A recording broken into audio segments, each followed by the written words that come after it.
Hi everyone. Ever opened up a database diagram and not understand exactly anything on there? Are you having trouble in your database classes comprehending the first couple of lectures? Well, today we're going to help you out with that with ER diagrams. We're going to be able to read, write, and understand everything that goes on within them, and I'm going to teach it all to you. So, we're going to be using a university database example just so that you understand and comprehend everything that happens. So, let's get right into this. So first things first, we're going to do entities. Now, entities are things we want to store the data about within our database. So they could be people, places, things, objects, etc. You get the idea. A simple way to remember what an entity is if you want to remember this, then we got to store it. Now, entities can be people, places, like we said. So in our example, we have student, course, and professor. The students being the people taking the classes, courses being the course classes themselves, and professors being the people teaching the courses to students. And you can already start to see the idea of how we start making this into a diagram. Now, obviously, entities are just the word and then a rectangle drawn around it. Nothing else will be like that, so you want to stick to that with entities. Now, let's add some personality to these boxes, why don't we? We've added a bunch of ovals, as you can see, and these ovals are just called attributes. Now, each attribute is just a detail about the entity that we need to know to store them as data, like name, major, GPA, course ID, name, date of birth, professor ID. Now, you may be thinking, what if all of them have the exact same things? Like, what if all of them were just name? And then we couldn't tell them apart. What makes them different in a database? That's why we have the primary key. The primary key itself is just a uniquely identified attribute that tells this whole entity set from this whole entity set apart. So this primary key student ID is never going to clash with this professor ID, and it keeps them separated from each other. So you can't tell. And this course ID and this professor ID will keep them separated. So while they could have name, and you may not be able to tell them apart, that's what the primary key is for.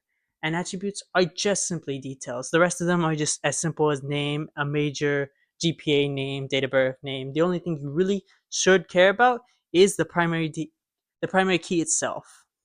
And that's attributes for you. So let's move on to. So, our next lesson is relationships. Now, relationships are basically just the verbs that connect the nouns together. So, as you can see, a student enrolls in a course, a professor teaches a course. This simply the relationship between the two entity sets, how they connect. Now, they don't necessarily need one. When I could put like a professor teaches the student, but I don't necessarily need it.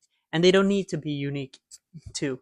They can have attributes, as you can see, but they don't necessarily need them, and you won't ever see them with the primary key. That's the difference between relationships. They're just simply the thing that connects the entity sets together. Now, on to our next part. And all right, for our next thing, we're going to be looking over cardinality and key constraints. Now, this is the part of the lesson where most people often get confused and don't understand what's going on. I'm going to help you with that.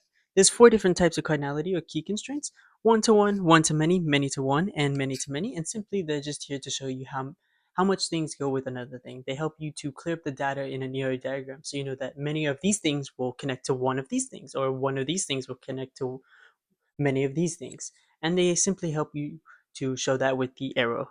And typically, the way you draw them is that the arrow points into the relationship. Now, they will never point outwards, and that's one key thing that we need to remember. Now, for one to one, both arrows point inwards. For one to many, the many points towards the one. For many to one, the many points towards the one on the other side. And for many to many, that there's no arrows, as you can see. One key thing that I use to remember them is that many points to the one, and it helps me to differentiate these two middle ones because they can honestly be a blur sometimes. So that many side points to that one side, that many side points to one side, and for one to one, they both point inwards towards each other. And for many to many, there is no arrow. So you simply just need to remember these two. And with that rule of thumb, you can help to remember this one. Now, let's apply that to our example. Now, for our example, all I've added is one new relationship where professor supervises a student. Now we're going to move on to the cardinality so we can see how that works. For a student in course, we can look at it this way. We can have many students enroll into many different courses. So say one student enrolls into 5 different courses, or one course has 20 different students.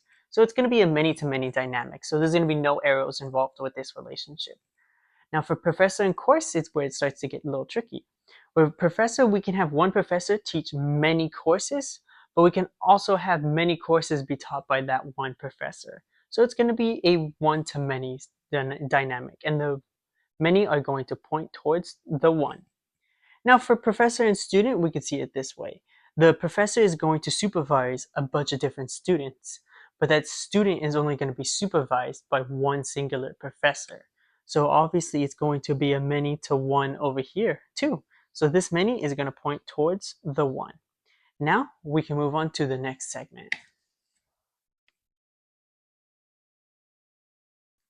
Now for our next lesson, we're going to be doing participation constraints. Now all participation constraints do is show you if this data is necessary to the relationship, to show if it's mandatory or optional. For a mandatory, usually it would say something like a professor needs to teach at least one course, or a course needs to be taught by at least one professor. And those would be shown through the bold lines on either side. Now they can be on both sides, they could be on one side or the other, and they can also coincide with key constraints or cardinality that we learned in the last lesson. Now let's see that in our example. Now for our example, the participation constraints are going to be between professor and course and student and course. Now we're going to say at least a professor needs to teach at least one course. So we're going to bold that right there. And a course needs to be taught by at least one professor. So we're going to bold that line right there. And as you can see, we're also going to keep the arrow with cardinality because they work together in tandem. Now for student and course, a student doesn't necessarily need to be involved in one course, so we don't need to add cardinality there. But a course definitely needs one student to exist, so we're going to add the bold line here. And that's participation constraint. On to the next lesson. For the next part of our ER diagram, we have weak entity sets. Now, the thing about weak entity sets is that they don't have a unique identifier. And I know I said earlier that they're necessary to all of them, but for weak entities, they don't have one at all. They depend on one from other entities to exist at all. And that's the way that weak entities work. The way they're represented is that when they're attached to an entity, you have to bold the relationship, bold the arrow like participation could say, and bold this, and then have whatever attributes that connect to them, and they take from this entity's unique identifier. So this unique identifier also applies to this one, but that's how weak entity sets work. Now for the next one. And for our final lesson, it's going to be ISEs. Basically, what ISEs are just sub-entities of an original entity set. So here we have professor, and the sub-entities are going to be lecturer and associate professor. As you can see, sub-entities can have their own attributes, but they don't have their own unique identifier. They derive that from the original unique attribute that the professor has, and they're represented through this little triangle that says is it and connects to the other two. Now, let's put that all together for our final example. And here's our final example. And with that, that ends our lesson over ER diagrams. Hopefully now you have the confidence and assurance to solve any database problem and any ER diagram you need to create. I did skip over tertiary relationships, but that's because they're confusing and most people decide not to use them anyway. But with that being said, that is everything. So I hope to see you in the next one. Goodbye.